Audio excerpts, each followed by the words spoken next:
I never expected to see her again. Not here. Not now. Not after all these years. Yet, there she was, Miriam, draped in a gown that shimmered under the chandeliers, her laughter echoing across the ballroom. I recognized that sound.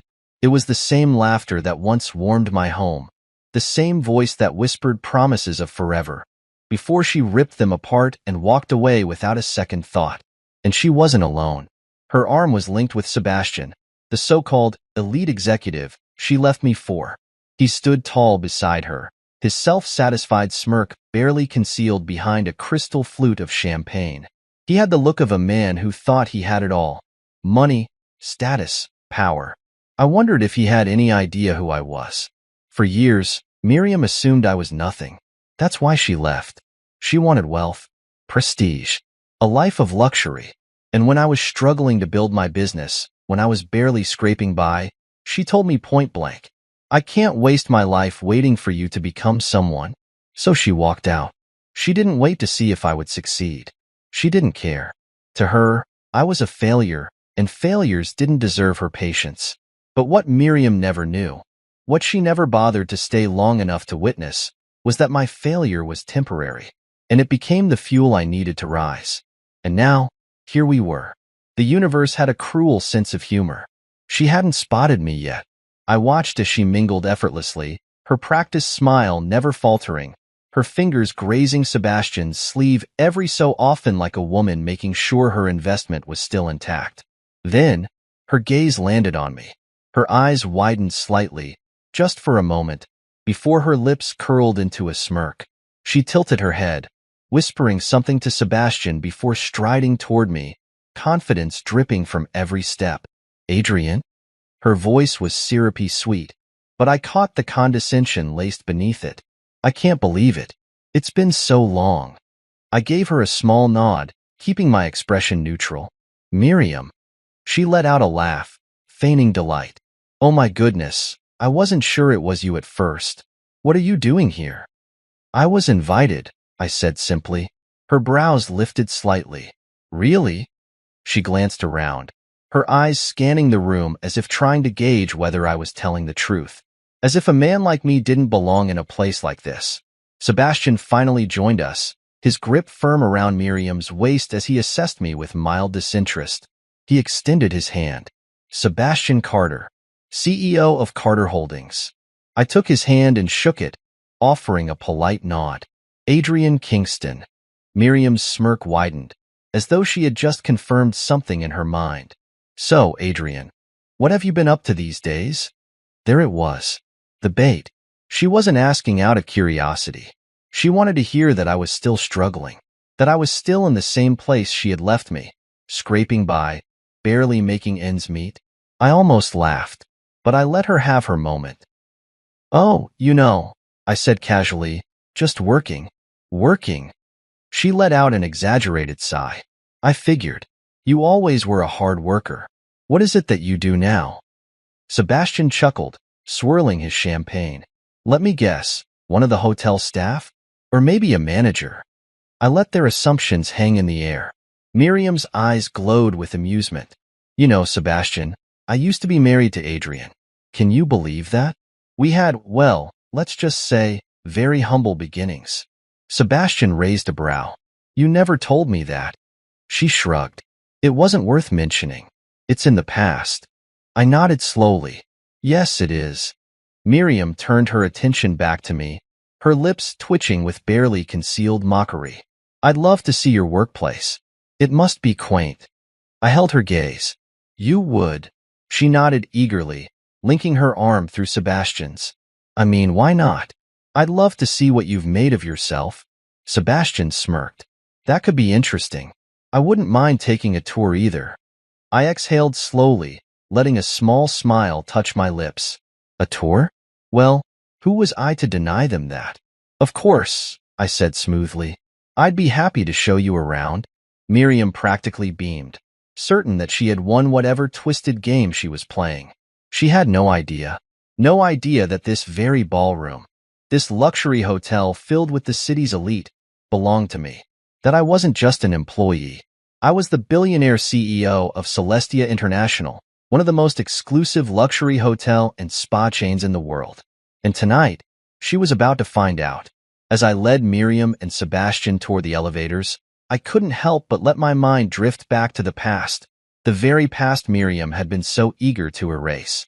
She had once been my entire world.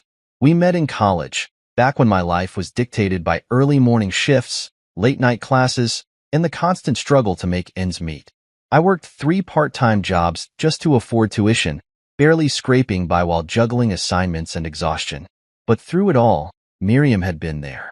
Or at least, that's what I had believed. At first, she was patient, supportive, even. She told me she admired my drive, that she loved my ambition. She said she believed in me, that my hard work would pay off someday. But words are easy. It was action that revealed the truth. The more I struggled, the more her patience withered. I still remember the first time she hesitated before introducing me to her friends. The way she avoided mentioning that I worked in a dingy little restaurant, how she winced when I picked her up in my beat-up secondhand car. Her parents disapproved of me from the beginning. "He's got nothing to offer you." I once overheard her mother saying, "You need a man who can provide, not one chasing some ridiculous pipe dream." Miriam didn't argue. She never did when it came to things that mattered. I ignored the warning signs, convinced that if I just worked harder, if I proved myself, she would stay. But she didn't. I'll never forget the night she ended it. We were in our tiny apartment, the one I had fought so hard to keep. Bills were piling up. My business idea was still in its infancy, and I was barely holding everything together. She sat across from me, arms crossed, her expression cold. "This isn't working," she said flatly. "I can't do this anymore." I had been exhausted, drained from another 16-hour workday. I blinked at her, trying to process what she was saying. "What do you mean?" She sighed as if she were talking to a child. "I mean, I'm done waiting, Adrian. You said things would get better, but they haven't. You're still stuck in the same place, and I can't waste my life waiting for you to make it when there's no guarantee you ever will." Her words hit harder than any punch ever could. I had sacrificed everything to build a future, and she had already decided I wasn't worth the wait. She left me that night, moving in with Sebastian just weeks later. And I burned. For months, I felt like I had lost everything. I was drowning, suffocating under the weight of my failures. But then something changed. The pain turned into something else, something sharper, more dangerous. It became fuel. Miriam leaving me had been the final push I needed. I poured every ounce of my being into my vision. I studied harder, worked longer hours, built connections. I clawed my way into the industry, starting as a consultant for luxury hotels. I learned everything: how to attract high-end clientele, how to craft an experience so seamless that people would pay thousands just to belong. And then, when I had gathered enough knowledge, I built Celestia International from the ground up. The first resort opened 3 years after Miriam left me. It was an exclusive, members-only retreat, and within months, it became the most sought-after destination for the elite. The business exploded. Investors lined up. New locations opened. 10 years. That's how long it took me to turn my shattered life into an empire. And now? Now, I own the very luxury she had abandoned me to chase. As we stepped into the elevator, Miriam's confident smirk remained in place, but I saw the faint flicker of curiosity in her eyes. "So," she said, leaning into Sebastian, "how long have you been working here?" I suppressed the urge to laugh. "Quite a while," I said smoothly. Sebastian chuckled, adjusting his expensive cufflinks. "Bet you've seen a lot of rich idiots walk through these doors, huh?" "You have no idea," I murmured. Miriam arched a brow. "What exactly do you do here?" I met her gaze, my expression unreadable. "You'll see soon enough." The elevator chimed as we reached the executive floor. The doors slid open, revealing a space that was a world apart from what Miriam had expected. She had imagined a cramped, outdated office, maybe a reception desk, a cubicle at best. Instead, she was met with floor-to-ceiling windows overlooking the city skyline, polished marble floors, and an opulent executive lounge filled with individuals in sharp suits and designer attire. Miriam froze. I watched as she tried to process what she was seeing.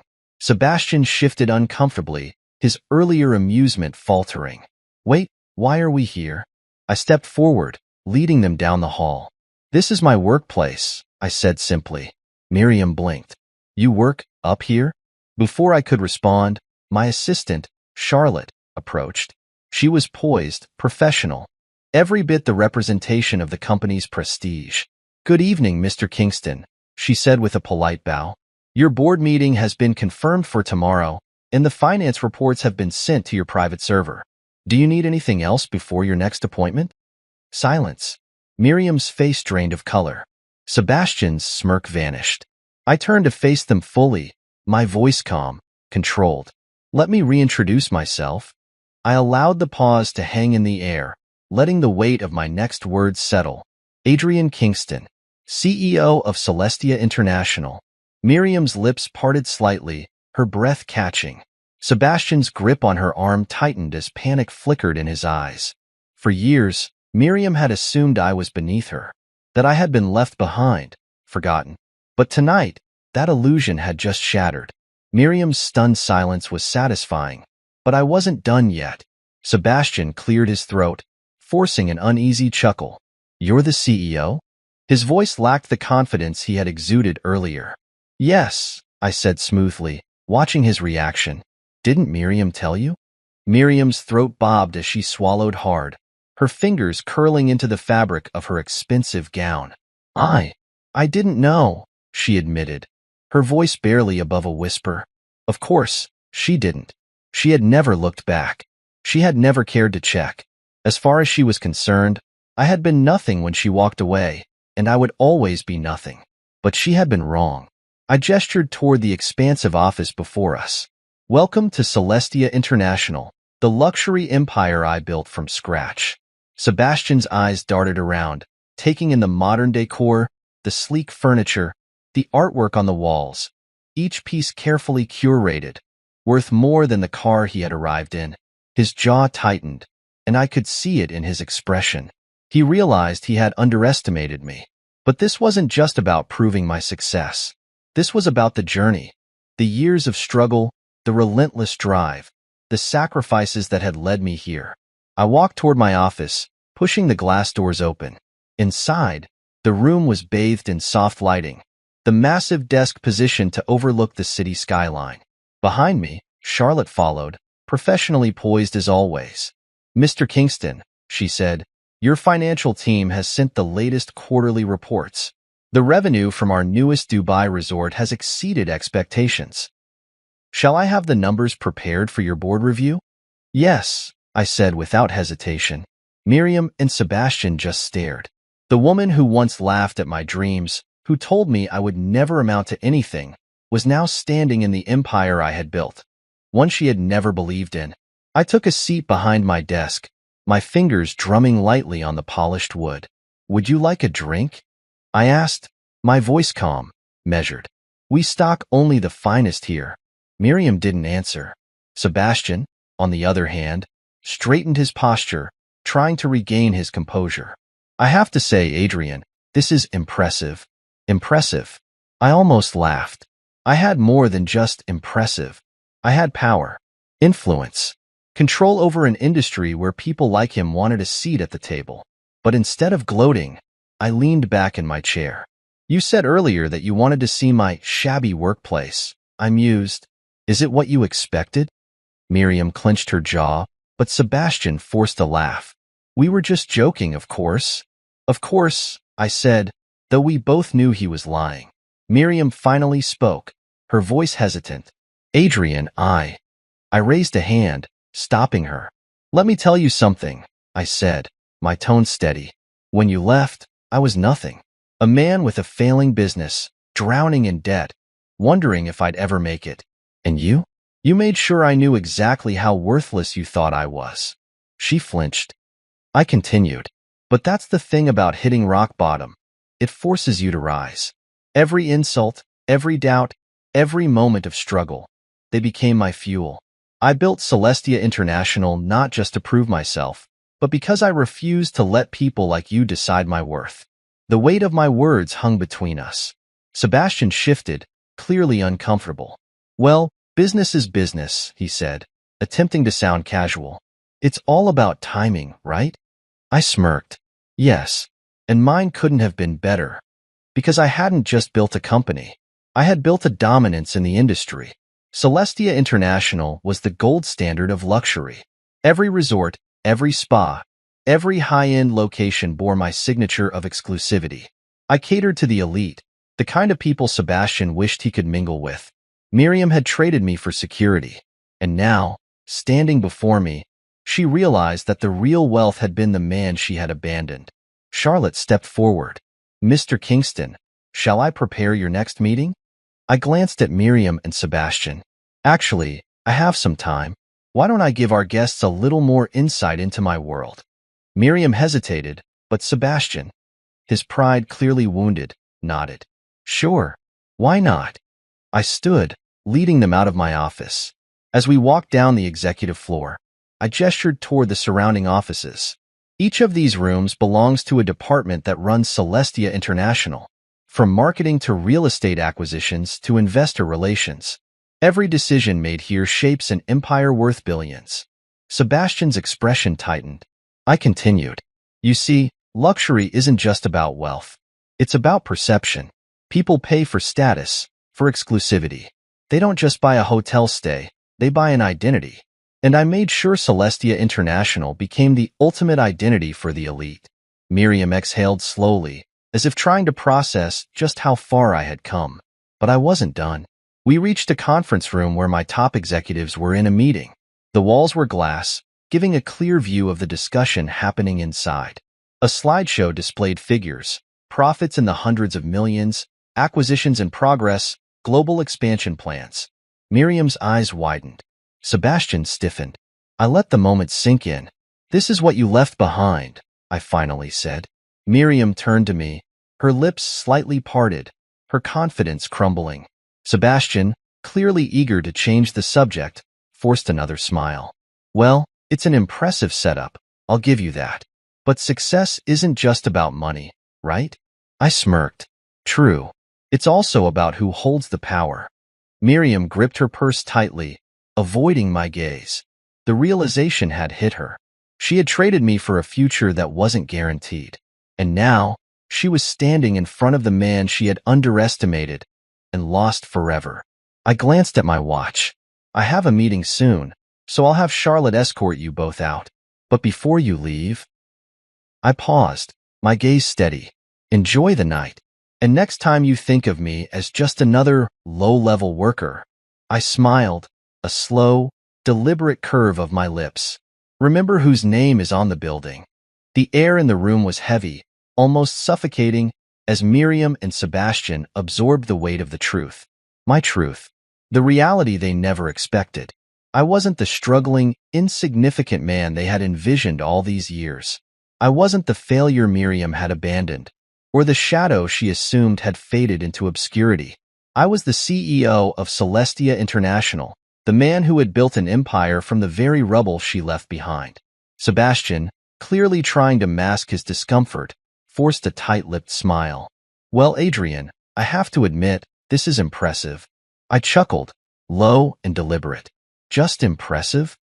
Sebastian hesitated, his jaw tightening. I mean, sure, you've done well for yourself. Miriam remained silent, her eyes darting around the room, as if searching for something, anything, to hold on to. But there was nothing. No witty retort. No subtle insult that could diminish what was in front of her. She had lost that power. I leaned back against my desk, watching them. You wanted to see my workplace, I said smoothly. Why don't I give you a proper tour? Miriam's lips parted slightly, but she quickly closed them, nodding instead. Sebastian shrugged. Why not? I gestured for them to follow me as I stepped out of my office. My assistant, Charlotte, was already waiting outside, her expression composed as always. Mr. Kingston, she said, handing me a sleek tablet. The projected revenue from our newest Dubai resort has exceeded expectations. We've also finalized negotiations with the Paris acquisition. Good. Prepare the final contracts for my review, I instructed. She nodded. Right away, sir. Miriam's steps faltered as she glanced between us, no doubt realizing just how far I had come. I led them down the executive hallway, where each office housed the minds that kept Celestia International running at its peak. The walls were lined with glass, giving a clear view of the high-level meetings taking place. Discussions of multi-million-dollar projects, expansions, branding strategies. We stopped by one of the conference rooms, where a digital presentation displayed our latest global acquisitions. I turned to Miriam and Sebastian. This is where we make the real decisions. Every investment, every partnership, it all happens here. Sebastian frowned slightly. Celestia owns this many properties? I smirked. And more. We operate in over 20 countries, with new expansions already in motion. Miriam inhaled sharply. I had no idea. Of course, she didn't. She had never bothered to check. She had assumed I had failed, that I had stayed stagnant, trapped in the same struggles that once defined me. But assumptions had a way of unraveling. I continued walking, leading them toward the VIP guest suites. The hallways were adorned with exquisite artwork, the soft scent of luxury perfumes filling the air. As we reached the penthouse level, I turned to them. This, I said, gesturing towards the double doors ahead, is the Celestia signature suite, reserved for only the most exclusive guests. Sebastian scoffed. And what? It's just another overpriced hotel room? I smiled. See for yourself. I pushed the doors open, revealing the epitome of luxury. The suite was breathtaking. Floor-to-ceiling windows overlooked the city skyline, a private infinity pool shimmering under the soft glow of golden chandeliers, plush velvet sofas, handcrafted wooden tables, a grand fireplace. Every detail meticulously curated for the highest level of comfort. Miriam stepped inside hesitantly, her fingertips grazing the silk curtains. This is incredible, she murmured, her voice barely above a whisper. Sebastian, however, remained near the entrance, arms crossed. How much does a night in here cost? He asked, forcing a smirk. I met his gaze. Starting rate? $15,000 per night? His smirk vanished. Miriam turned to me, eyes wide. 15,000? I nodded. Some guests stay for weeks at a time. She inhaled sharply. That was more than she had ever dreamed of spending on a single hotel stay. The irony wasn't lost on me. She had left because she wanted wealth, luxury, security. And yet, the man she had abandoned was the one who had built an empire around those very things. She could have had this. She could have had all of it. Sebastian's expression was unreadable, but I could see the tension in his jaw, the way his hands clenched at his sides. He had assumed he was the successful one, that Miriam had upgraded when she chose him. But standing here, in my world, he realized just how wrong he had been. I let the silence stretch for a moment before speaking. Shall we continue? Miriam swallowed hard, nodding stiffly. We moved through the corridors, passing by private event spaces, a world-class spa, and an exclusive rooftop restaurant with a months-long waiting list. Miriam's posture stiffened with each passing moment, her realization settling deeper with every luxurious detail. She had chosen wrong. I stopped at a private lounge, stepping inside and gesturing for them to take a seat. Have a drink, I offered, pouring myself a glass of scotch. You must be exhausted from the tour. Sebastian waved a hand dismissively. We're fine. Miriam, however, hesitated before reaching for a glass of wine. She needed it, needed something to dull the humiliation. I sipped my drink slowly, watching them. You once told me, Miriam, that I would never be successful, that I wasn't worth waiting for. She flinched at the reminder. I leaned forward slightly. Tell me, do you still believe that? Her fingers tightened around the glass. Sebastian shifted beside her, clearly eager to leave. This was educational, he said, standing abruptly. But we should get going. Miriam didn't move right away. Her lips parted slightly, her gaze lingering on me as if she wanted to say something. But what could she say? What could she possibly say now that everything she had believed had been shattered? I leaned back in my chair, my expression unreadable. Take your time, I said smoothly. After all, it's not every day you get a glimpse of what you threw away. The silence stretched between us, thick and suffocating. Miriam sat frozen in her seat, her fingers still wrapped around the stem of her wine glass. She hadn't taken a sip. I could see it in her eyes, the realization, the slow, agonizing awareness of what she had lost. Sebastian, on the other hand, was unraveling. He adjusted his cufflinks, shifting uncomfortably in his chair. The smug arrogance he had carried all evening was fading, replaced by something that looked suspiciously like fear. "Well," he said, clearing his throat, "this was interesting." I smirked, swirling the amber liquid in my glass. "Was it?" Sebastian shot me a sharp look. "Yeah, but at the end of the day, success isn't just about money, right? It's about," he hesitated, searching for words, "happiness, fulfillment, not just wealth." I chuckled, low and deliberate. "That's rich, coming from the man who judged me based on where he thought I worked." His jaw tightened. Miriam finally exhaled, placing her untouched glass on the table. "I should have known," she murmured, more to herself than to anyone else. Sebastian turned to her sharply. "What?" She shook her head, dazed. "I should have known that Adrian wouldn't stay in the same place."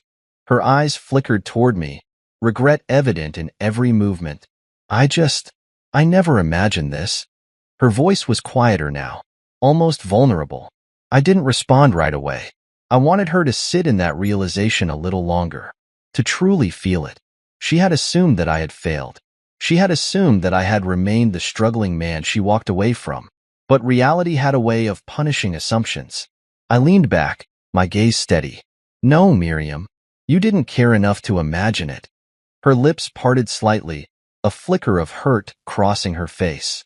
Sebastian scoffed. "All right, that's enough. We get it. You've done well for yourself. Congratulations. But don't act like you're some victim." I turned my attention to him, amused. "A victim? You act like Miriam ruined your life," Sebastian said, crossing his arms. "But from where I'm sitting, it looks like she did you a favor." I let out a slow, dark laugh. "A favor?" "Yeah," he said, leaning forward. "If she hadn't left, you might still be nobody. Sometimes rejection makes people work harder. Maybe her leaving was the best thing that ever happened to you." Miriam stiffened beside him. I tilted my head, considering his words. "You might be right," I said finally. "She did push me to succeed." Sebastian smirked, as if he had won something. "But let's not pretend she left as some kind of selfless act to help me grow," I added smoothly. "She left because she was impatient. She left because she was greedy. She left because she didn't believe in me." Miriam flinched. Sebastian's smirk faded. "And now?" I continued, my voice calm but pointed. "Now she realizes that she bet on the wrong future." Miriam inhaled sharply. Sebastian's hands clenched into fists. I stood slowly, adjusting my cuffs. "You see, Sebastian, the problem with people like you is that you think wealth is just about having money. But true power, true wealth, it's about control, influence. It's about having people underestimate you and then proving them dead wrong." Sebastian's throat bobbed as he swallowed. Miriam was trembling slightly. She had never expected this, never expected to see me again, never expected that the man she had dismissed would become someone she could never reach again. I turned to Charlotte, who had been standing quietly by the door. "Prepare a car for them," I said. "I think they've seen enough for tonight." "Of course, Mr. Kingston," Charlotte replied smoothly, immediately stepping away to make the call. Miriam looked like she wanted to say something. Her lips parted slightly, hesitation written all over her face. I waited, but she said nothing. Because what was there to say? Apologies wouldn't change the past. Regret wouldn't rewrite the choices she had made. She had walked away, and now she had to live with that decision. I turned back to Sebastian, who was still glaring at me, clearly itching to salvage his ego. "You said earlier that success isn't just about money," I mused. "That it's about happiness." Sebastian scoffed. "Yeah, and?" I smirked. "Are you happy?" Sebastian's face darkened. Miriam turned to him sharply. Her expression shifted, just slightly, but I caught it. Doubt, suspicion, regret. Sebastian clenched his jaw. "We should go," he muttered, grabbing Miriam's hand and yanking her toward the exit. Miriam didn't resist. But as they reached the door, she glanced back at me one last time. Her eyes were full of something she never thought she would feel toward me. Longing, regret. But it was too late. She had made her choice. And I had already moved on. I watched as Miriam and Sebastian disappeared through the doors, Charlotte following closely behind to escort them out.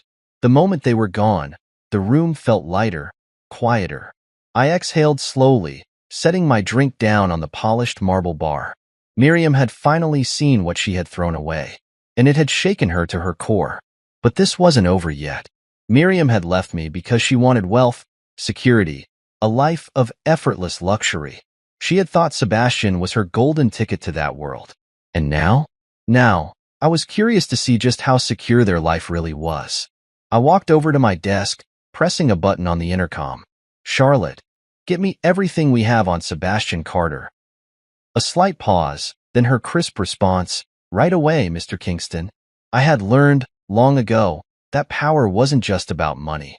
It was about information, knowing the right things at the right time, being 3 steps ahead while everyone else was still playing catch-up. And if there was one thing I knew about men like Sebastian, it was that their arrogance often outweighed their intelligence. I leaned back in my chair, waiting. 15 minutes later, Charlotte returned, a slim tablet in her hand. She placed it on my desk and stepped aside, giving me a knowing look. I think you'll find this interesting. I tapped the screen, scanning through the information. And then, I smiled. Because Sebastian Carter was drowning. His once successful finance firm? Gone. It had declared bankruptcy 6 months ago. His personal assets? Depleted. He had cashed out stocks, maxed out credit lines, and taken desperate loans, all while trying to maintain the illusion of a high-flying executive. Sebastian Carter wasn't a wealthy businessman. He was a man barely holding his life together. And Miriam had left me for this. I almost laughed. It was poetic. She had abandoned me because she didn't want to struggle, because she didn't want uncertainty, because she wanted a shortcut to luxury. And now, she was standing on crumbling ground, and she had no idea. I tapped my fingers against the desk, considering my next move. I could let this play out naturally, sit back and watch as reality slowly crushed them. But where was the fun in that? No. If Sebastian was struggling, I wanted him to feel it. I picked up my phone, dialing a number from memory. A deep voice answered on the second ring. Kingston. Jared. I greeted smoothly. How's my favorite acquisitions expert? Jared laughed. Busy. What do you need? I leaned back in my chair. Carter Holdings. Ever heard of it? A pause.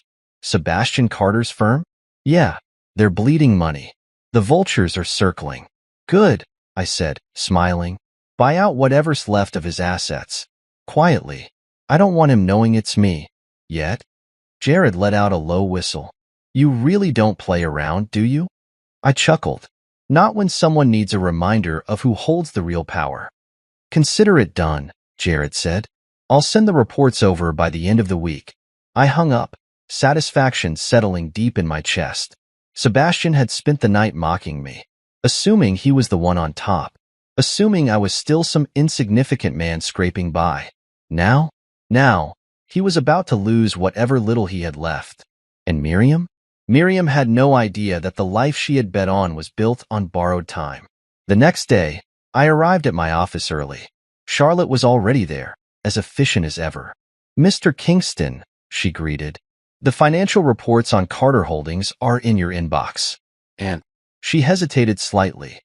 You might find this interesting, Miriam Carter called this morning. I arched a brow. Oh. Charlotte nodded. She requested a meeting. Now that was unexpected. Miriam, coming to me? I leaned back, curiosity sparking. Did she say why? No, Charlotte said, but she sounded urgent. I smirked. Desperation has a way of making people humble, doesn't it? Charlotte's lips twitched in amusement. Shall I schedule a meeting? I considered it for a moment. Miriam had already lost the upper hand. She had already seen just how far I had risen. Now, she was coming to me, and I wanted to know why. Schedule it for tomorrow, I said finally. Let her wait a little. Charlotte nodded. Of course, Mr. Kingston. As she left, I exhaled slowly, running a hand through my hair. Miriam was reaching out, and that meant only one thing. She knew. Maybe she had finally seen through Sebastian's lies. Maybe she had realized that the man she left me for wasn't the powerful, secure provider she had thought he was. Or maybe she just wanted a way back into my world. I smiled to myself. Whatever the reason, whatever she thought she was coming here for, she was about to learn something else. I was no longer the man she could walk away from. She had made her choice. And now, she had to live with it.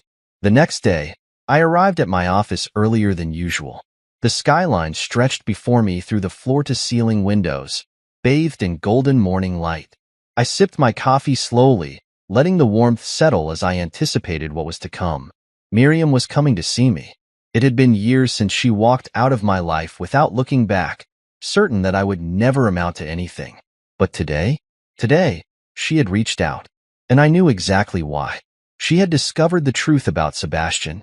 I had seen it in her eyes last night, the flicker of doubt, the unspoken fear. The moment she realized that the man she had abandoned had built a kingdom, while the one she chose was nothing more than a crumbling illusion. Now, she was coming here, and I was going to enjoy every second of it. A soft knock at the door interrupted my thoughts. Charlotte stepped in, her expression as composed as ever. "Mr. Kingston, Mrs. Carter has arrived. Shall I send her in?" I smirked. "Mrs. Carter. How ironic." "Yes, send her in." Charlotte nodded and stepped aside, allowing Miriam to enter. She walked in slowly, her posture stiff, her gaze flickering around my office. She was taking it all in. The luxurious leather chairs, the mahogany desk, the sheer dominance of the space. It was a stark contrast to the last time she had seen me, struggling in our tiny, run-down apartment. She looked different now. Older, yes, but also weary. This wasn't the woman who once laughed at my ambitions, who sneered at my dreams and called them childish. No, this was a woman who had been humbled. I gestured toward the chair across from me. "Have a seat, Miriam." She hesitated, then lowered herself into the chair. Her hands fidgeted in her lap, something she never used to do. For the first time in my life, Miriam was nervous around me. "To what do I owe this surprise visit?" I asked smoothly, leaning back in my chair. She swallowed, her lips parting slightly before she spoke. I wanted to talk." I raised a brow. "Talk?" She nodded, looking down at her hands. "About last night. About everything." I took my time, watching her. Last night was illuminating, wasn't it? Her jaw tightened slightly. "Yes." I tilted my head. "What part?" She exhaled, closing her eyes for a brief moment before looking at me again. "You. Everything you've accomplished." I smiled faintly. "Not what you expected, was it?" She hesitated. "No." There it was. The confession. The admittance that she had underestimated me, that she had made the wrong choice. I let the silence stretch, forcing her to sit in it. Finally, she spoke again. "Adrian, she hesitated, then sighed. "I made a mistake." I arched a brow. "Which one?" Her eyes flickered with something close to pain. "Leaving you." I stared at her for a long moment, absorbing those words. If she had said this years ago, maybe it would have mattered. Maybe it would have been enough to wound me, to reopen old scars. But now, it meant nothing. I set my coffee down with a quiet clink. "You made a choice, Miriam," I said calmly. "You walked away when I needed you the most. And now, suddenly, you regret it?" She winced. I interrupted, leaning forward slightly. "Do you regret that I proved you wrong?" She inhaled sharply, her hands clenching. "That's not fair." I smirked. "Isn't it?" Her lips parted, but no words came out. Because she knew I was right. She had left because she thought I would fail, because she didn't believe in me. And now, faced with everything I had built, she realized just how blind she had been. She straightened slightly, as if trying to reclaim some dignity. "Adrian, I didn't come here to fight. I came here because She trailed off, but I already knew what she was about to say. She wanted something. Miriam had always been good at manipulating situations to her advantage. And if she was here, it was because she thought there was still a way back in. I decided to cut to the chase. You're here because you finally saw the truth about Sebastian, aren't you? Her breath caught, her eyes widening slightly. I chuckled, shaking my head. I know everything, Miriam. Her hands clenched in her lap. He's broke, I continued, my tone matter of fact. His firm collapsed months ago. He's been pretending, lying to you. You left me for a man who's barely holding his life together. She flinched as if I had struck her. I leaned back, enjoying the slow unraveling. Tell me, I said, how did you find out? Did he finally admit it? Or did you start noticing the cracks? The late nights, the secret phone calls, the sudden tension whenever money came up? Her shoulders slumped slightly. I started noticing things, she admitted. At first, it was small. He became distant, distracted. Then I realized he wasn't taking calls in front of me anymore. Bills started piling up. He told me it was just a rough patch. I smirked. And you believed him? She exhaled shakily. I wanted to. But last night changed everything, I murmured. She nodded. Seeing you, seeing this. She gestured around my office, her voice raw.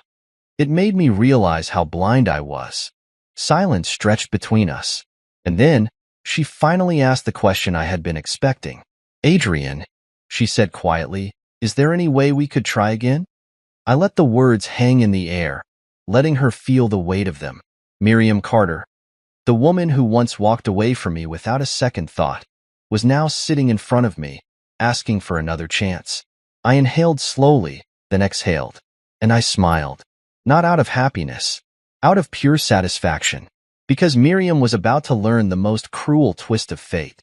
She had left me for a man she thought was better, and now she wanted to come back. But the thing about choices, you don't always get to undo them. Miriam's voice trembled slightly as she asked the question, is there any way we could try again? I stared at her, letting the words settle in the air. The woman who had once mocked me, who had left me in my darkest moment, now sat across from me, asking for another chance. She had left because she thought I was going nowhere. She had chosen a man she thought was better. And now, she wanted back in. I exhaled slowly, leaning forward. Let me get this straight, I said, my voice calm. You walked away from me when I had nothing. You married another man because he could give you the life you wanted. And now that you've realized that life was built on lies and borrowed money, you're sitting here, asking me if we can try again? Miriam flinched, her fingers twisting together in her lap. I didn't know, she murmured. I didn't know he was lying. I didn't know he was. Of course you didn't know, I cut in smoothly, because you never cared about the truth. You only cared about what looked like success. And now that the illusion is gone, you're scrambling for a backup plan. She inhaled sharply, blinking rapidly. That's not fair. I chuckled, shaking my head. Not fair. She winced. Tell me, Miriam, I said, my voice softer now, almost mocking. If I were still the same man you left years ago, if I were still struggling, would you be sitting here? Silence. She couldn't answer. Because we both knew the truth. She only wanted me now because I had one. Because I had become everything she thought I never would. And that was the most satisfying part of all. I stood up, walking around my desk until I was right in front of her. Do you know what the best part of this is, Miriam? I asked, my voice deceptively calm. She looked up at me, her eyes uncertain. What? I smiled. I don't want you back. Her breath caught. I saw it. The exact moment reality hit her. The moment she realized that she had lost me forever. She had spent all these years assuming I was beneath her, assuming I had failed, assuming I had been waiting for the day she might return. But I hadn't. I had moved on. I had built something so beyond her reach that even now, sitting in front of me, she wasn't worthy of stepping back into my world. She opened her mouth, then closed it, her hands gripping the arms of the chair. Adrian, please, she whispered, her voice raw. I shook my head, cutting her off. No, Miriam. She swallowed hard, her face paling. You made your choice, I continued, my voice as sharp as a blade. And now, you have to live with it. Tears welled in her eyes, but I felt nothing. No pity, no sympathy, just satisfaction. Because this was justice. I straightened, walking back to my desk. Charlotte, I called out, my voice steady. The door opened almost immediately. Charlotte stepped inside, her usual composed expression unwavering. Yes, Mr. Kingston? Mrs. Carter was just leaving, I said simply. Miriam's lips parted. Adrian, wait. I didn't look at her. I didn't need to. She had already lost. Charlotte gave a polite nod. This way, Mrs. Carter. Miriam hesitated for only a moment before rising slowly to her feet. I could feel her looking at me, waiting, hoping for something. But there was nothing left to say. She had walked away once, and I had made sure she could never walk back. She turned and left the office, her heels clicking softly against the marble floor. As the door shut behind her, I exhaled slowly, running a hand over my jaw. That was it. That was the end of Miriam Carter. I leaned back in my chair, a slow smirk forming on my lips. The ultimate revenge wasn't wealth. It wasn't power. It wasn't success. It was knowing that the person who once belittled you, betrayed you, abandoned you, was now the one begging to be in your life again. And knowing that they could never have that chance. The moment the door shut behind Miriam, silence filled the room. I sat there, staring at the space she had just occupied, but I felt nothing. No lingering regret, no what-ifs, no unresolved emotions. Just satisfaction. She had walked out of my life all those years ago, never looking back. And today, she had returned, not out of love, not out of some long-lost attachment, but out of desperation, because I had one, and she had lost everything. I leaned back in my chair, rubbing my jaw as I replayed the last few moments in my mind. The way her voice had trembled, the way she had struggled to form her words, the way she had realized too late that she had chosen the wrong path. It was poetic. I had spent years pushing forward, grinding, building an empire out of nothing. She had spent those same years chasing an illusion, believing she had secured a future that would always provide for her. Now, her foundation had crumbled, and I had been the one standing at the top, watching as it all collapsed beneath her feet. A soft knock at the door interrupted my thoughts. Charlotte stepped in, her expression as unreadable as ever. Mrs. Carter has left the building, she informed me. Good, I said simply. She nodded, but didn't leave immediately. Instead, she hesitated, something she rarely did. I took the liberty of digging deeper into Sebastian Carter's current financial situation, she said. There's more you might find interesting. I arched a brow. Go on. Charlotte walked forward, placing a sleek folder on my desk. It turns out, his debts are worse than we originally thought. He's been hiding his financial troubles not just from Miriam, but from his business partners as well. His company is crumbling, and with the recent acquisition of his remaining assets. She met my gaze, a hint of amusement flickering in her eyes. You now own everything he had left. I picked up the folder, flipping through the documents. Properties, investments, partnerships. Everything Sebastian Carter had built was now mine, and he had no idea. Yet, I smirked, tossing the folder onto my desk. Set up a meeting with him, I said. Charlotte's lips twitched slightly. Of course, Mr. Kingston. She turned to leave, but I called out, Oh, and Charlotte? She paused. Yes? Make sure it's at one of my hotels, I said, my voice laced with amusement. Let's make it a comfortable setting for him. Charlotte nodded, her expression betraying a hint of amusement. Consider it done. 2 days later, I sat in the private lounge of Celestia International's flagship hotel, sipping on a glass of whiskey as I waited. Sebastian had arrived 20 minutes ago. Charlotte had led him to the lounge, offering him a drink, making polite conversation. He had no idea what was coming. I watched him through the glass window separating the two rooms. He sat there, legs crossed, a faint smirk on his lips, as if he still believed he had some form of control. It was almost sad. Almost. I stood, adjusting the cuffs of my suit before stepping into the lounge. Sebastian looked up, his smirk widening. Kingston, he greeted, his tone casual. Didn't expect you'd actually want to meet in person. I took a seat across from him, my expression unreadable. Sebastian. He leaned back, swirling the drink in his glass. I have to admit, you've done well for yourself. Quite the upgrade from where you were a few years ago. I smirked. And quite the downgrade for you, I hear. His jaw tightened slightly, but he forced another chuckle. I won't lie, things have been rough. Business cycles, you know how it is. But it's temporary. I tilted my head. Is it? He frowned. What's that supposed to mean? I leaned forward, placing my glass on the table. Sebastian, let me save you some time. Your company is dead. Your finances are in ruins. You've been pretending, scraping by, hiding from the inevitable. I paused, letting my words sink in before delivering the final blow. And as of 2 days ago, I own everything you had left. The color drained from his face. He stared at me, his glass hovering midair before he slowly set it down. You're lying, he said, but his voice lacked its earlier confidence. I pulled out the folder Charlotte had given me and slid it across the table. Go ahead. Take a look. He hesitated before reaching for it. The moment he opened it, his expression shattered. His hands trembled slightly as he flipped through page after page. Legal documents, transaction records, signed agreements. Everything was gone. Everything was mine. He inhaled sharply, his fingers gripping the edge of the folder. You, he swallowed. You planned this. I smiled. No, Sebastian. You planned this when you built your entire life on borrowed money and arrogance. His breathing quickened, his jaw tightening. You bastard, he hissed. I chuckled.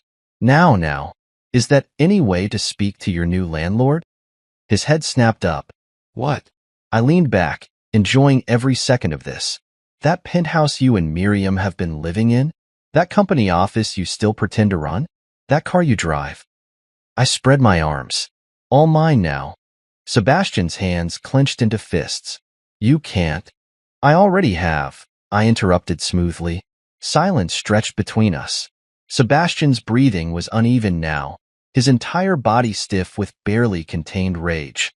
I let the moment linger before standing. I wanted you to be the first to know, I said casually. After all, it's only fair. You spent years thinking you were above me. And now? Now you're nothing. Sebastian pushed back his chair suddenly, standing so fast that his glass nearly tipped over. His face was flushed with humiliation and fury. You think this is over, he growled. I smirked. Oh, Sebastian. I leaned in slightly, lowering my voice. This was never a fight.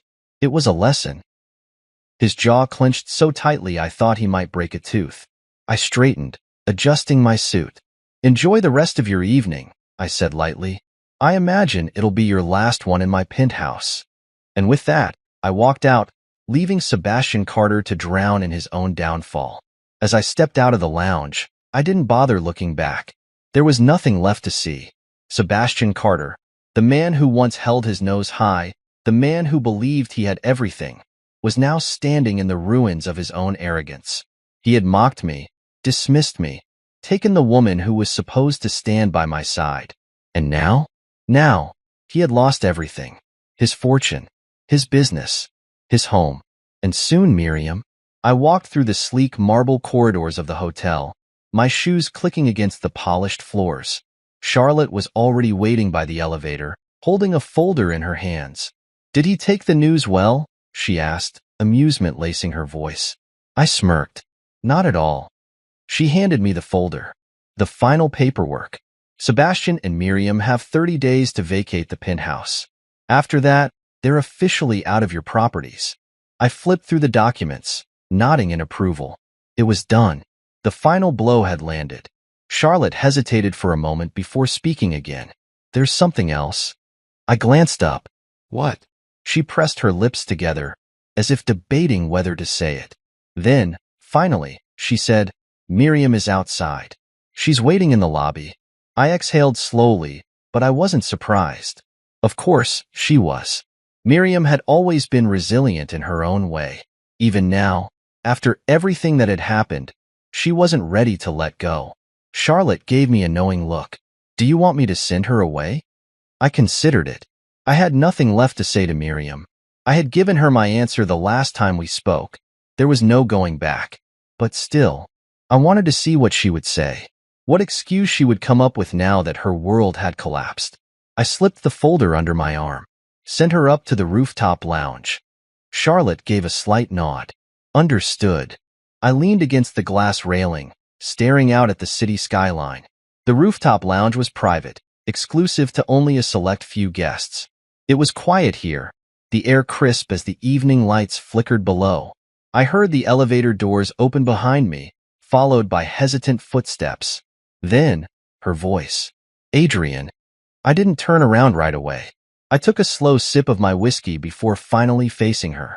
Miriam stood there, wrapped in an elegant coat, her expression a mixture of nerves and desperation. She looked tired, like a woman who had been running toward something that no longer existed. Nice view, isn't it? I said casually, turning back toward the city. She stepped forward hesitantly. I didn't know where else to go. I smirked, swirling the amber liquid in my glass. You're not here because you don't have anywhere else to go, Miriam. You're here because you don't have anyone else to turn to. She flinched, but she didn't deny it. I sighed, setting my drink down. What do you want? She inhaled shakily. I don't know, she admitted. I just needed to see you. I let the silence stretch between us before speaking. You saw me, Miriam. You saw what I became. You saw the life I built, the one you thought I'd never have. Her lips trembled. I was wrong. I chuckled, shaking my head. That's an understatement. She swallowed. I know I hurt you. I exhaled slowly. Miriam, do you even remember the last thing you said to me when you left? She paled slightly. I gave her a cold smile. I do. You said, I can't waste my life waiting for you to become someone. Her breath hitched. I took a step closer, my voice quieter now, but no less sharp. And now, you want to come back because I became someone. She looked away, ashamed. You don't love me, Miriam, I continued. You love what I have. You love the security, the success. You love the idea of being beside me now that I'm at the top. Tears welled in her eyes. That's not true. Isn't it? I challenged. She exhaled shakily. I did love you, Adrian. I swear I did. I studied her, searching for sincerity. And maybe once, it had been true. Maybe in the beginning, she had loved me. But love that vanishes when times get hard? That isn't love at all. I shook my head. Even if that were true, it doesn't matter anymore. She bit her lip, struggling to hold back her emotions. You really won't give me another chance? I tilted my head, studying her for a long moment. And then, I said the only thing that mattered. I already moved on. Her breath caught. I didn't elaborate. I didn't need to. The truth was there, hanging between us, undeniable and final. She blinked rapidly, trying to hold herself together. I understand, she whispered. And for the first time, I believed her, because she had no other choice. She had lost. And I had won in every possible way.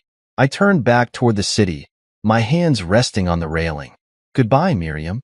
I heard her inhale sharply, but she didn't argue. She didn't beg. She just stood there for a moment longer, then finally turned and walked away. The elevator doors closed behind her, leaving nothing but the quiet hum of the night. I took another sip of my drink, letting the moment settle. This was it, the final chapter of a story that had once defined me. I had built an empire from the ashes of my past. I had proven everyone wrong. And most importantly, I had freed myself. As the city lights flickered below, I smiled to myself, because for the first time in years, I wasn't looking back.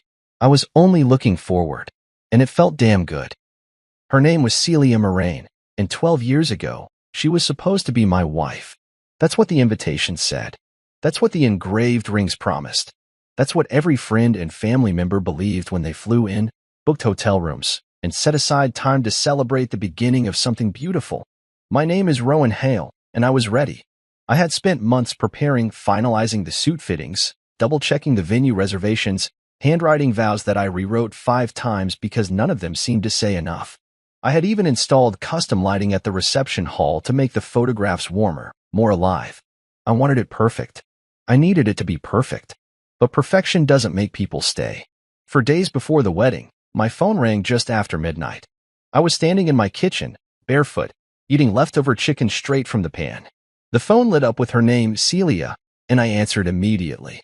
Her voice was trembling, not sobbing, not hysterical, just trembling, like someone caught between truth and something they were trying very hard to believe. She didn't start with hello. She didn't ask how I was. She said, Rowan. Jackson's sick. Jackson, her ex. The man she swore she'd cut out. The one she promised was a closed chapter, more memory than person. I didn't say anything at first. I thought maybe this was a pre-wedding panic call. Maybe she just needed reassurance. But she kept going, her words tightening like a noose. He's really bad. I have to be there for him. I blinked, leaning against the counter. Okay, for how long? Her pause dragged. She inhaled deeply. I need you to cancel the wedding. There it was.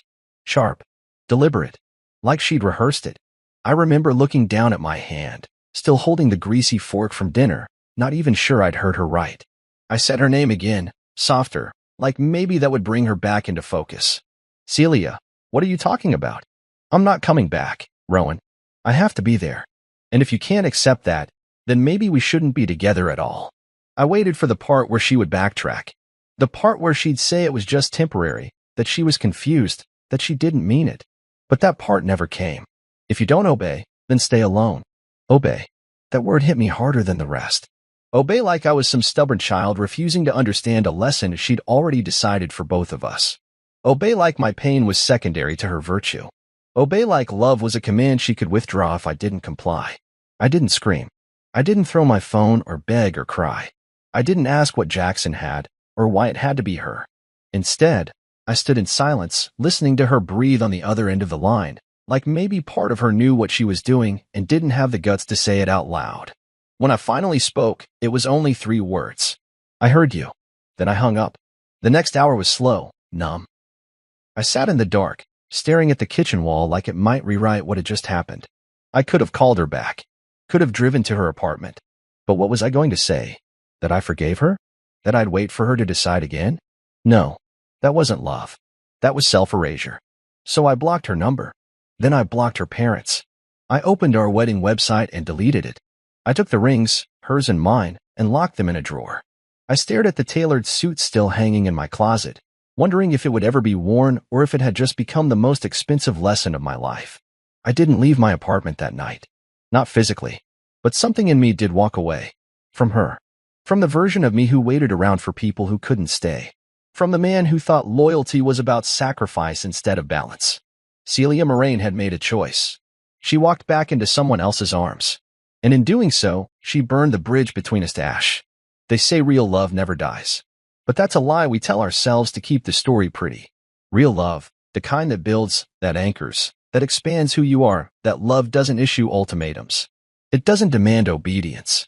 And it sure as hell doesn't walk out 4 days before a wedding because an old flame is coughing in the dark. So no, her loyalty was never mine. Not really. It just borrowed my time, wore my ring, and almost took my future with it. Almost.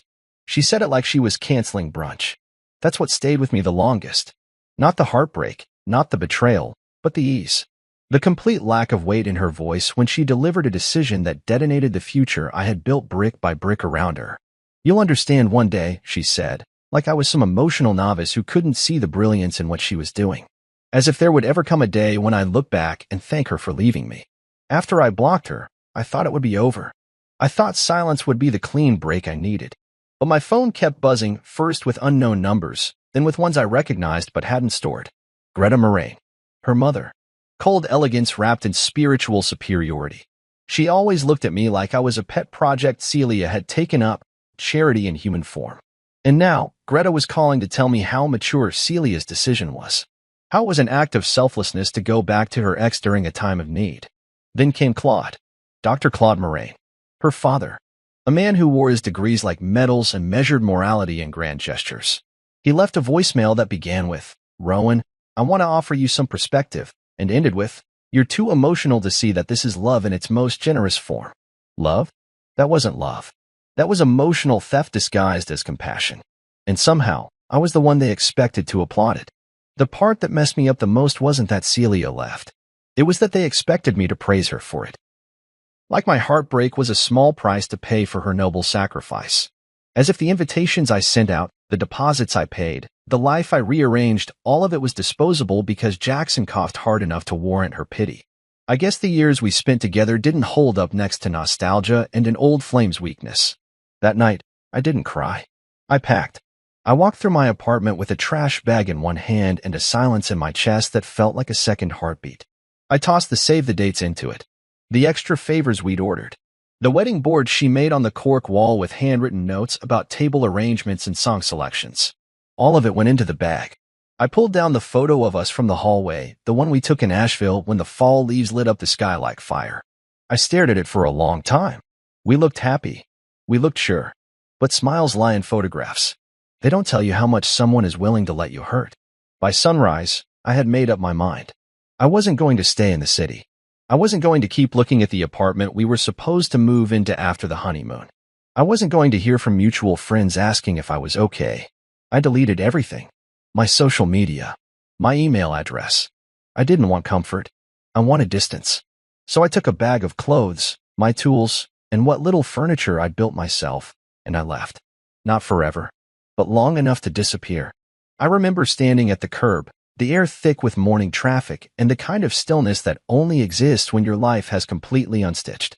I looked up at the window where I used to wave goodbye to her, where I once stood watching her walk toward me like a promise I'd finally been allowed to keep. That window was empty now, just like everything else. There's a moment, right before you choose to erase someone, when you realize just how much of yourself you gave to them. That realization stings. Because no matter how much you try to retrieve what you gave, time, trust, faith, it never comes back the same.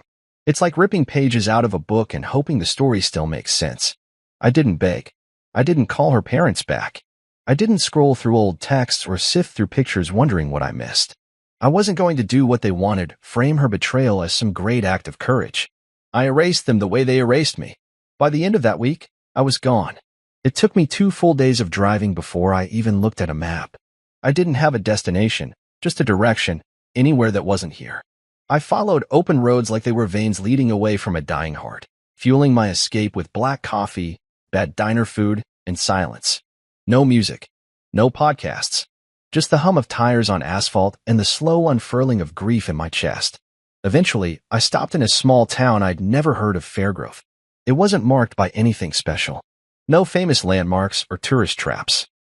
Just wide porches, modest storefronts, and streets lined with trees that looked like they'd seen everything and judged nothing. That was enough for me. There was a cabin for sale on the edge of town. Weather-worn but solid, tucked behind a grove of pine trees like it had something to hide. I walked through it once and said yes. No negotiation, no inspections, no second thoughts. It needed work. So did I. I used the little savings I had and what was left of a small inheritance my grandfather left me. It wasn't much, but enough to cover the down payment and tools. I slept on a mattress on the floor for weeks, cooked on a hot plate, washed dishes in the bathroom sink. But every nail I drove into the walls, every floorboard I replaced, felt like reclaiming something they didn't break. Not really. That's how Halecraft was born. It started with one table, then a bookshelf. Then a neighbor saw my work and asked if I could build something for their niece's wedding. Word spread. Orders trickled in. I built a workshop out back and turned my solitude into sawdust, my anger into finish and polish. There was something sacred about it. Watching raw would transform beneath my hands into something strong, useful, beautiful. I stopped keeping track of the days. There were no anniversaries to dread, no birthdays to miss. The air was cleaner out here, the kind that forced you to breathe deeper whether you wanted to or not. I learned to cook, not out of passion, but survival. And I wasn't bad at it. I made peace with silence. Learned the rhythm of living without performance. No social updates, no chasing anyone's approval. Just me, the work, and the land. But the house felt empty. Not hauntingly, just quiet. One afternoon, I saw a flyer at the co-op about a rescue shelter nearby. I wasn't looking for anything. I was picking up paint. But something made me drive out there. A volunteer led me down the rows of kennels, and that's when I saw him. Bishop, half German shepherd, half something unidentifiable. Lean, weathered, wary. He didn't bark, just stared at me like he already knew my story. I took him home the next day. He didn't destroy anything, didn't beg for attention, He just followed me from room to room, like he understood the space between people better than most humans ever would. From that moment on, I wasn't really alone. Not completely. For a while, that was enough.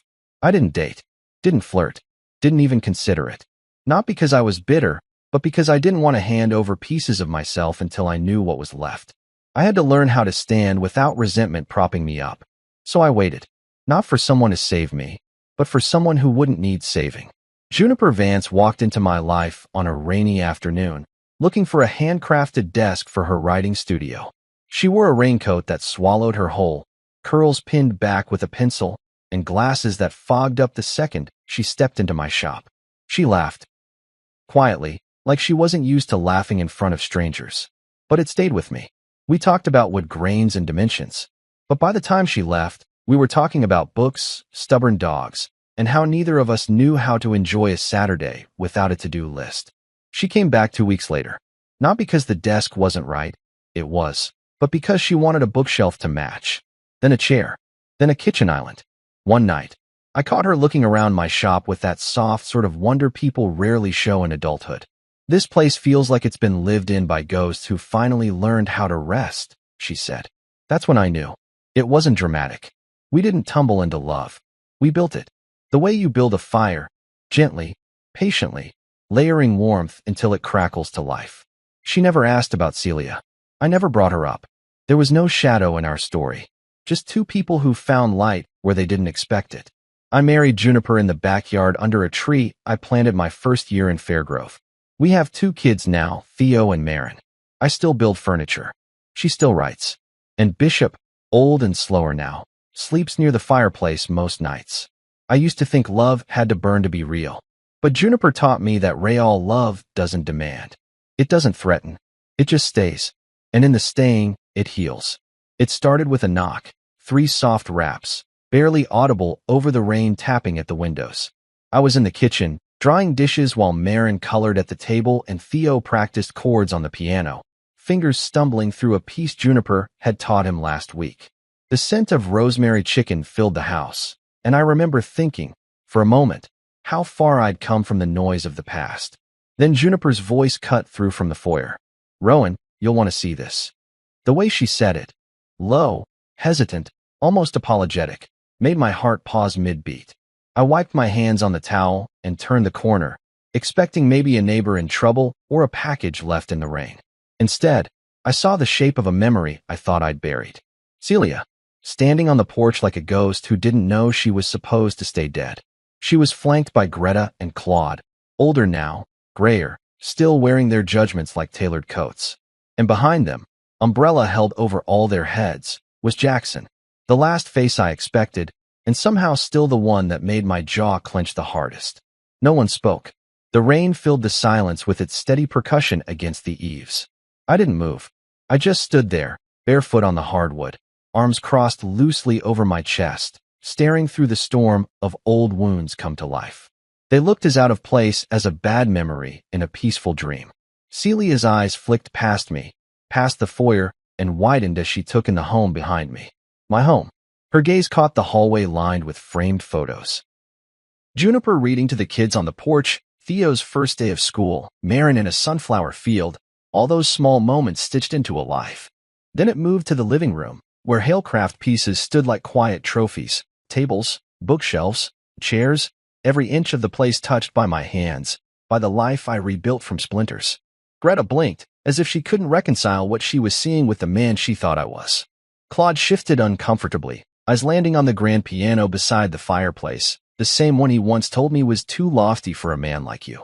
They weren't just surprised to see me. They were stunned to see who I'd become. And I didn't say a single word. Theo appeared beside me, holding a model airplane, face scrunched in confusion. "Dad, who are they?" I rested a hand gently on his shoulder. "No one important, son." That landed like a brick. Celia flinched. Jackson looked away. Greta bristled. Claude coughed, that signature throat clear he used when discomfort needed covering. But Juniper, she stepped forward, not with hostility, but with that calm steadiness that had always grounded me. She stood beside me, close enough that our shoulders brushed, and didn't say a word. She didn't need to. Her presence was enough. It always was. "Rowan," Celia finally said, her voice barely carrying over the rain. I didn't mean to just show up like this. Yet here you are. She took a shaky breath. I needed to see you. Why?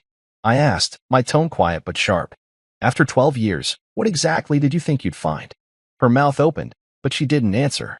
Greta stepped in like a handler. We didn't come to cause a scene. We just found my address, I cut in. Which none of you should have. Claude took a step forward, clearly ready to deliver some monologue filled with guilt-wrapped intentions. But I wasn't in the mood for redemption theater. I raised a hand slightly, palm out. Don't. Just don't. Behind me, I could feel my children watching. This wasn't just about me anymore. This wasn't a private heartbreak being re-examined. This was my life, my family, my home. They were standing in it uninvited, unannounced, acting like they had some moral right to be here. We didn't know you'd. Celia motioned vaguely toward the house. Done all this. You mean, lived? She dropped her gaze. Jackson shifted his weight, clearly uncomfortable but not enough to leave. You all said I couldn't survive without her, I said, as moving between them. You said I was selfish for not applauding her decision. You wanted me to honor her for abandoning our wedding. And now you show up like that didn't happen. Greta tried again. She was young. It was a complicated time. No, I snapped. It wasn't complicated. It was a choice. She made it. And I made mine. Celia's lip quivered, but it was hard to tell if it was remorse or embarrassment. Maybe both. You don't belong here, I said, not shouting, not trembling, just telling the truth. You walked out of my life. All of you. I didn't chase you then. I'm sure as hell not inviting you in now. I turned my back, took Juniper's hand, and walked toward the kitchen. I didn't need to slam the door or curse them out. I just left them standing there, soaked in their own regret. Let them see what I built without them. Celia stepped forward first. It was always her move, taking the lead, speaking softly enough to sound vulnerable but firmly enough to stay in control. Some part of me still remembered how I used to lean in when she spoke, like her words carried answers I needed. That part of me was long gone. Rowan, I never meant to hurt you, she began, her voice shaking like she was the one who needed comforting. She didn't look the same. Time had drawn soft lines around her eyes and mouth, and her once fiery confidence had dulled into something cautious. Regretful, maybe, or just rehearsed. Greta stepped in, her arms crossed tightly across her chest. We raised Celia to follow her heart, she said, like it was a badge of honor instead of an excuse. Jackson needed her. I tilted my head, barely able to contain the disbelief crawling up my throat. So did I.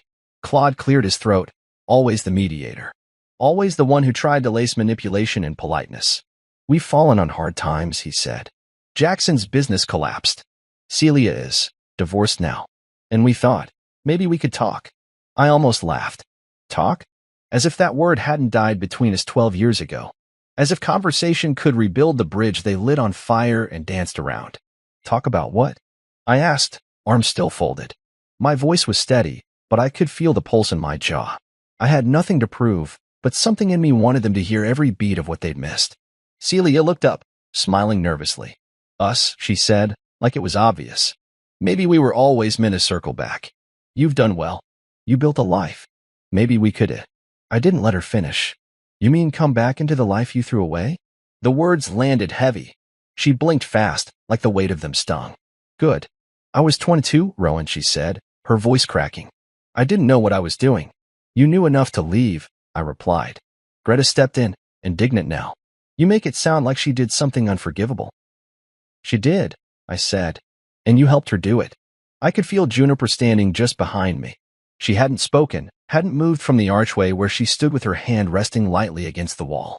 That was her way, presence without pressure. She trusted me to handle this. Trusted me to protect the life we built. Claude sighed. You've made a wonderful home here, Rowan. We can all see that. It's just. Celia thought I'd still be here, I said, cutting him off. Waiting. Alone. Maybe broken enough to be grateful if she ever wandered back. Celia swallowed hard. That's not fair. No, I said. What wasn't fair was you giving me an ultimatum 4 days before our wedding. What wasn't fair was expecting me to cancel everything while you ran off to hold another man's hand. What wasn't fair was telling me to stay alone if I didn't support it, and meaning it. She looked like she might cry, but the tears didn't come. Maybe they weren't real enough. Maybe they were, and she'd just forgotten how to use them on me. You were always so sure of things, she whispered. Even when I wasn't. Wrong, I said. I wasn't sure of things. I was sure of you. And that was my mistake. For a moment, the room fell quiet. Even the rain outside seemed to pause, giving space for whatever silence needed to sit between us. Then Theo's voice floated in from the other room, calling for Juniper. It grounded me again, reminded me what mattered and what didn't. You don't get to come back now and try to reclaim something you destroyed, I said. This isn't a movie. There's no dramatic reunion here. You don't get to walk in, see the life I built, and decide you want a piece of it. We're not trying to take anything, Claude said, but even he sounded unsure. I met Celia's eyes one more time. I'm not angry anymore. That's what you don't understand. I don't hate you. I just don't need you. She stared at me, speechless. And I meant it. Every word. The bitterness had burned off long ago. What remained was something stronger. Something peaceful. She had taken my past, but she had no place in my present, and certainly no claim to my future. Jackson hadn't spoken. Not yet. But I saw him shifting behind them, jaw clenched, arms crossed like he'd swallowed more pride than he could handle. I didn't care. Not about his downfall, his struggles, his pain. That man stole my wedding day and still had the nerve to look bored in my hallway. I turned to Juniper then, offering her a faint smile. She nodded back, silent approval in her eyes. I faced them all one last time. This conversation is over. Juniper didn't say a word as she stepped beside me. She didn't need to. Her presence, solid, calm, was louder than anything Celia or her family had said since showing up. Her hand slid into mine, fingers threading through the calluses, grounding me. Our kid stood in the hallway, barely hidden behind the corner wall. Marin's curls poked out as she peeked around, wide-eyed. Theo held her hand protectively. He was too young to understand the history standing at our front door, but old enough to know this wasn't just a normal visit. Who are they, Dad? He asked, his voice cautious but steady. I looked down at him, then back at the people who once taught me how cruel indifference could be. No one important, I said. That hit like a knife. Celia blinked hard, visibly stung. Greta straightened like she'd been slapped. Claude's brows knitted together in confusion, trying to mask the awkwardness on his face. But Jackson, of course, couldn't keep his mouth shut. He stepped forward, arms crossed, eyes scanning the house like he was still sizing up competition. You really think you won, don't you? He said, a bitter laugh coloring his words. You think this? He gestured to the walls, the open layout, the gleaming furniture, makes you better than us? I tilted my head slightly, not moving, not rising to the bait. No, I said, but it does mean I survived. Without begging you to stay alive. His jaw twitched. That was the kind of line that doesn't land immediately. It sinks in slowly, eats at the ribs. He opened his mouth to respond, then shut it. Smart move. Greta's eyes swept over the hallway, pausing on the family portraits. One of me holding newborn Marin. One of Juniper reading to Theo by the fireplace. Photos of vacations, first school days, birthdays, lazy afternoons. The snapshots of a life they never expected me to have. The kind of life they told me I wouldn't achieve without Celia. Your children are beautiful, she said eventually, like offering a compliment could smooth over the crater they'd left. I nodded once, slow. They are. They look like a happy family, Claude added, trying to be diplomatic, as though civility could rewrite history. They're one, Juniper said suddenly, her voice low but sure. They have one. Celia's eyes moved slowly over the living room. My work was everywhere. Handcrafted tables. Custom shelving. The rocking chair I built for Marin the week she was born. The signature Halecraft stamp etched into each piece. She reached out like she might touch one of the side tables but thought better of it. Her hand hovered, then fell. You really moved on, she whispered, as if she still didn't believe it even while standing in the evidence. I had to, I said. You moved out of my life. I just didn't follow you. That silence again. The heavy one. The kind that fills a room when there's nothing left to say but the truth. For a moment, no one spoke. Just the ticking of the old clock above the mantel. Just the kids' soft footsteps behind us as they retreated to their rooms. Then, of all people, Jackson spoke again. You act like you're better than us. Like you've never made mistakes. I didn't move. Didn't blink. Just locked eyes with him. Of course I made mistakes. I trusted the wrong people. That was my biggest one. He took a step back, jaw tight, clearly realizing he wouldn't win this version of the game. Not here. Not in my house. Celia looked down, her voice faint. I never thought you'd really be happy without me. That might have hurt once. It didn't now. You weren't the happiness, I said. You were the lesson. Her face crumpled, like she wasn't sure whether to cry or scream. But I wasn't offering either option. She opened her mouth to speak, maybe to defend herself, maybe to plead, but I raised a hand gently. No, you canceled our wedding for a man who isn't even in your life anymore. He lied, she whispered, eyes flicking toward Jackson, then away. About being sick. He manipulated me. I nodded once. And you chose him anyway. Juniper stepped closer. She didn't interrupt. She didn't need to. Her presence said everything. She was the quiet that came after the storm. The peace I didn't know I was allowed to have. Celia looked at her, really looked. For a second, I thought she might say thank you. But she didn't. She looked down again. I don't hate you, Celia, I said quietly. I just don't see you the same. And that's the difference between now and then. You thought you could walk back in and press resume. But this life, I gestured around. It's already playing. And you're not in it. She nodded slowly, like she finally understood. And maybe, for the first time, she actually did. Theo came bounding into the room, his sneakers thudding softly against the wood floor as he held something tightly in both hands. Dad, look what I drew. His voice was bright, unaffected by the heavy air still lingering between the walls. He didn't know what was happening, at least, not entirely. But kids have an uncanny sense for tension. They know when a storm's passed, even if they don't feel the thunder. I knelt to meet him as he held out the sheet of paper, the edges wrinkled and the crayon lines bold and proud. It's our house, he said, pointing. And that's you building it. And that's me and Marin and Mom reading to us on the porch. At the bottom, in his messy, 7-year-old handwriting, were the words, built by Dad. Loved by all. I smiled, and it wasn't forced. You did great, kiddo.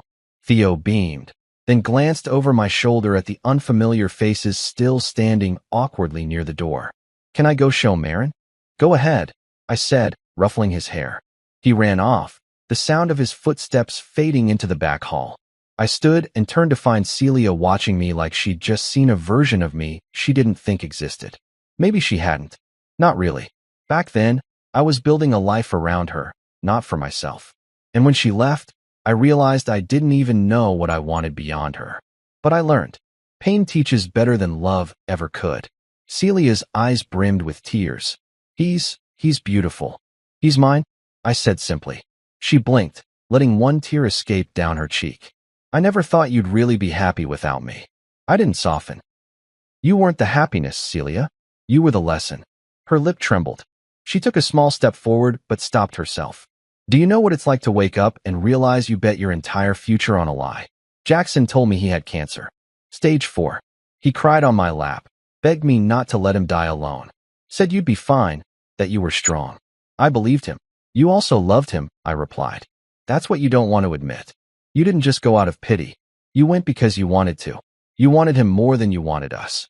She didn't argue. And I knew why. Because even if Jackson had lied, the truth was that she ran. The reason didn't matter. She chose him. Over me. Over what we'd built. Over the promises. Over the future. I shook my head, the weight of the moment pressing down harder than expected. You know what stings the most? It's not that you left. It's that you made it feel like I should be grateful you even told me. She opened her mouth to respond, but I kept going. I was supposed to marry you. And instead, I was humiliated. Alone. Blocked from the life I'd built around you. Told I needed to obey and understand. As if loyalty was some luxury I didn't earn. I was young, she whispered. I was scared. So was I said. Difference is, I didn't run. Juniper walked in then, holding Marin on her hip, and the tension in the room shifted again. Marin rested her head against Juniper's shoulder, half asleep, thumb near her mouth. Juniper looked over at me, and then at Celia, not with hatred or envy, but quiet strength. Is it okay if I take them upstairs? She asked. Yeah. I nodded, grateful for her sense of timing. Thank you. She turned and carried Marin up the stairs, her silhouette framed by the glow of the hallway light. And I swear, at that moment, nothing Celia could say would ever come close to what Juniper had just done, not because of the gesture, but because she belonged here. She was part of the life I built, not some outsider knocking at the gates. You really did it, Celia said finally. You really started over. No, I replied. I didn't start over. I just started. She nodded slowly. And I don't belong in it anymore, do I? I looked at her, at the woman who once held all of my future in her hands and threw it away like confetti. You never did. Her face twisted with something between sorrow and shame. She turned toward the door, where Greta and Claude waited, still silent, unsure, out of place in the warmth of this home. But before she left, she said one more thing. I'm sorry. I didn't reply, not because I didn't believe her, but because the words came a decade too late. Juniper was upstairs tucking in our children. My son had drawn a picture of the life I built. My daughter fell asleep to the sound of her mother's voice reading her a story. There was nothing Celia could offer that would match that. And I had no space left for ghosts. I should have known they didn't come just to say sorry. People like that, people who walk away when it matters and come back when it's convenient, they never arrive empty-handed. Or empty-hearted. They bring needs, expectations, debt wrapped in nostalgia. Claude was the first to drop the mask. He cleared his throat, looked around the room one more time, and said, "We came to ask for help." There it was. Celia didn't flinch. Greta turned her head, as if she were embarrassed but not surprised. Jackson's arms stayed crossed, his mouth twitching like he'd rather be anywhere else than here, but he didn't leave. That said enough. I leaned against the staircase banister, arms folded. Help with what? Claude's gaze lowered slightly. His tone took on the flavor of a man trying to soften a confession. Things haven't been easy. Jackson's business collapsed during the pandemic. We invested heavily. The loss was significant. Significant. That word does so much heavy lifting when pride's at stake. He continued. Celia lost her condo after the divorce. Greta's, well, her position at the foundation was compromised after a grant misappropriation issue. We've been struggling. The same family that once looked down their nose at me, called my career quaint, and told me I wasn't stable enough for Celia, was now standing in my home, where every plank and nail had been placed by my own two hands, telling me they needed help. I raised an eyebrow. You came to ask for my money. Greta's head snapped up. It's not like that. Then what's it like? Celia stepped forward again. It's not just about money, Rowan. It's also, maybe a second chance. A connection. We've all made mistakes. Juniper appeared in the doorway then, arms crossed, her expression unreadable. But her eyes, those sharp, intuitive eyes, were locked on Celia. She didn't interrupt. She didn't need to. Her silence was a shield around our home. Connection, I repeated, my voice low. After 12 years of silence, you suddenly want a connection. Celia looked at Juniper, and for the first time since she walked through the door, her confidence cracked. Juniper had that effect on people. She didn't command rooms, she commanded truth. Just by standing still. You came here, I continued, not because you missed me, not because you regretted what you did. You came here because everything you thought you'd have fell apart. And I didn't. Claude took a step closer. You're successful, Rowan. It's obvious.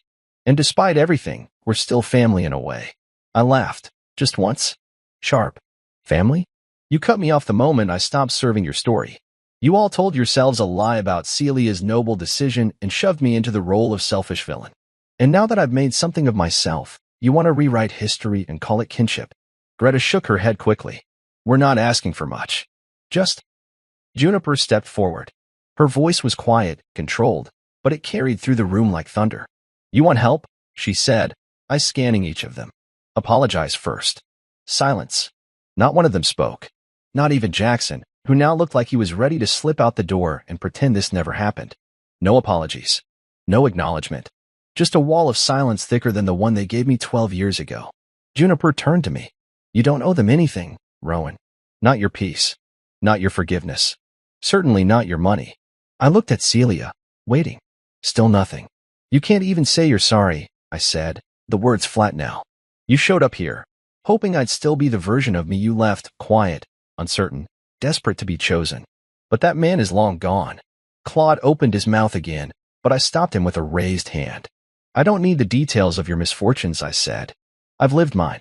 I buried the man you left behind. I grieved him. And then I built this. I motioned to the house, to Juniper, to the life still breathing behind every door in this home. You didn't come here to reconnect, I added. You came to collect. And I'm not your inheritance. Greta's voice broke the silence, brittle and uneven. We thought maybe you'd be the kind of man who forgives. I am, I said. But forgiveness isn't the same as access. I forgave you all years ago.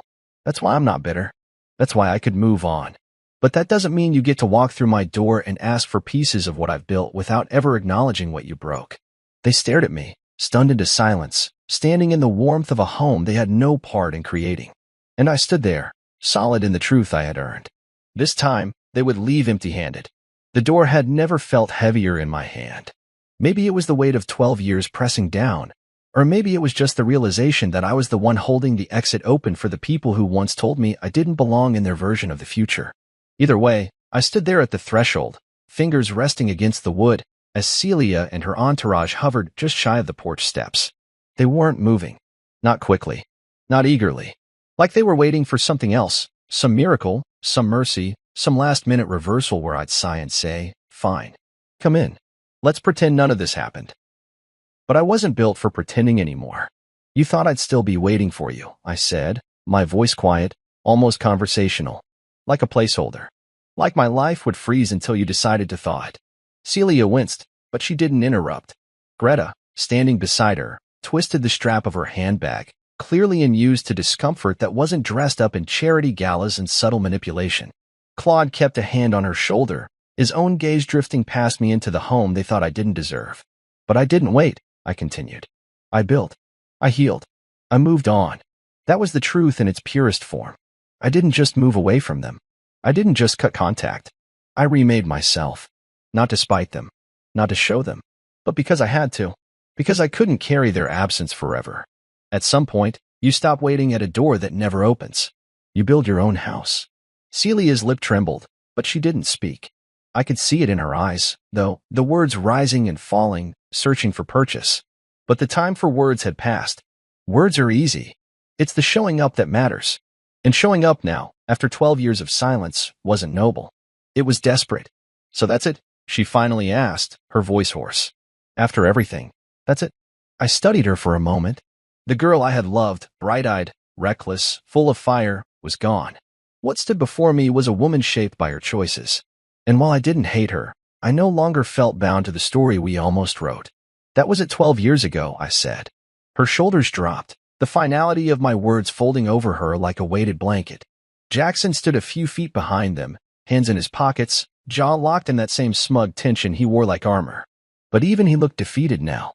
He hadn't said a word since Juniper spoke. Maybe it finally hit him that he wasn't just the man Celia left me for. He was the reason she was standing here, empty-handed and unsure. As they turned to leave, Greta paused, her gaze lingering on a family photo by the front entryway. I didn't know if it was curiosity or jealousy or something more twisted. Maybe she was trying to understand how I could possibly have made a life better than the one they offered. Jackson muttered something as he stepped past the threshold. I almost didn't hear it, but the bitterness in his tone carried through the air like smoke. "This house is just luck," he said under his breath. I laughed. Not loud. Not bitter. Just a single exhale, amused at the absurdity. "No, Jackson," I replied, staring him down. "Luck is surviving you." I let that hang there, weighty and clean. Then I added, "This house? This life? It's everything you said I'd never achieve. And the best part? I did it without stepping on anyone to get here." He didn't respond. He didn't have to. His silence was a surrender he wasn't brave enough to admit out loud. Greta and Claude followed close behind, their retreat awkward and sluggish, like they weren't used to being dismissed. They expected negotiation, a conversation, maybe even pity. But what they got was the reality they earned, irrelevance. Celia was the last to step off the porch. She looked back once, like she was waiting for a crack in my face, a softening, a second thought. But there was none. I had already said goodbye. The first time she left. This was just the punctuation. I shut the door, and it didn't feel like a slam. It felt like closure. I stood there for a moment, hands still on the knob, heart steady. The hallway behind me was warm, filled with the faint sound of my daughter laughing in the distance, Juniper's soft footsteps coming down the stairs, the scent of cinnamon and pine still hanging in the air from the candle she lit earlier. It was over. The ghosts had come. They saw. And they left. Not because they wanted to, but because they had no place here anymore.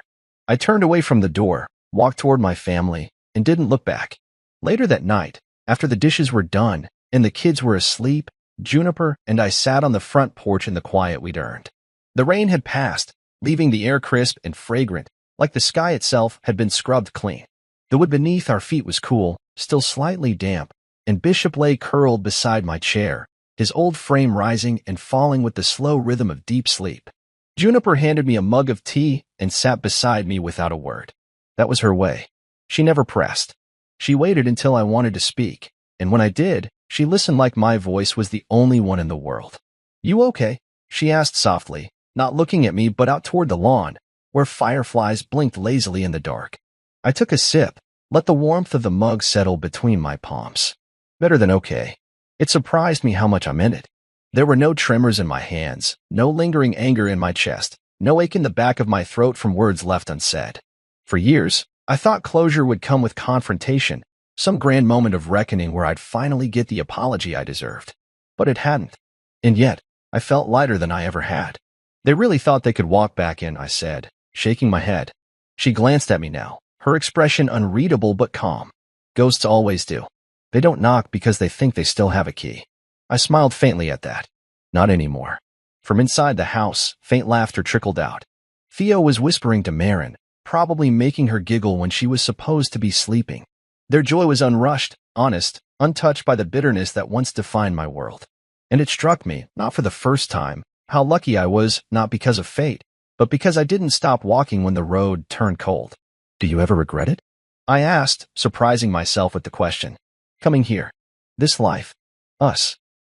She turned fully now, her face soft in the amber glow spilling from the porch light. "No," she said. "Because this life, it's the one we made on purpose. Not the one we settled for." I looked at her then, really looked. At the woman who had stitched herself so gently into my broken places, who had never asked to be a savior but became the reason I no longer needed one. She had walked into my shop for a desk and built a home instead.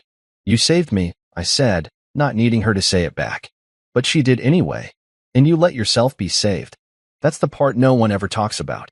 We sat in silence for a while after that, watching our children's shadows dance behind their bedroom curtains, the house glowing like a heartbeat behind us. The place was more than wood and nails.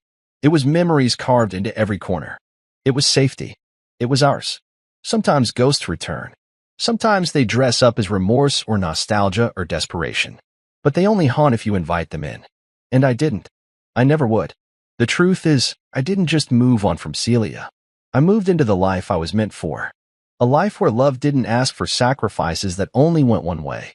A life that wasn't defined by what I'd lost, but by what I dared to build. Juniper reached over and rested her hand on mine. "They'll try again, you know. Maybe not soon. Maybe not ever. But people like that, they always come back when they think you're alone." "I won't be," I said. "Not anymore." We stayed out there until the air turned colder and the moon climbed higher. When we finally stood to head inside, Bishop groaned and stretched, then followed us up the steps like the guardian he'd always been. Inside, the house smelled like warm blankets and childhood. Toys scattered in the living room, art projects still taped crookedly on the fridge, and the low hum of the baby monitor catching Marin's even breathing. I paused at the threshold, taking it all in. This was mine. Not because I owned it, not because I paid for it or signed the deed, but because I built it with intention, day by day, nail by nail, choice by choice. And I built it with someone who never once made me question my worth. The photo frames on the wall didn't hold reminders of pain. They held victories, of mornings started together, of birthdays celebrated with messy cakes and loud songs, of moments that didn't need to be perfect to be permanent. I looked over at Juniper, already flipping through a book on the couch, her legs curled beneath her, hair falling over one shoulder. She didn't look up, but she smiled when she felt my gaze. "I'm home," I said. "You always were," she replied. And she was right. I didn't need revenge. I didn't need to be proven right. I didn't need anything from the people who walked out of my life. Because what I had now, what I chose, what I nurtured, what I protected, that was enough. More than enough.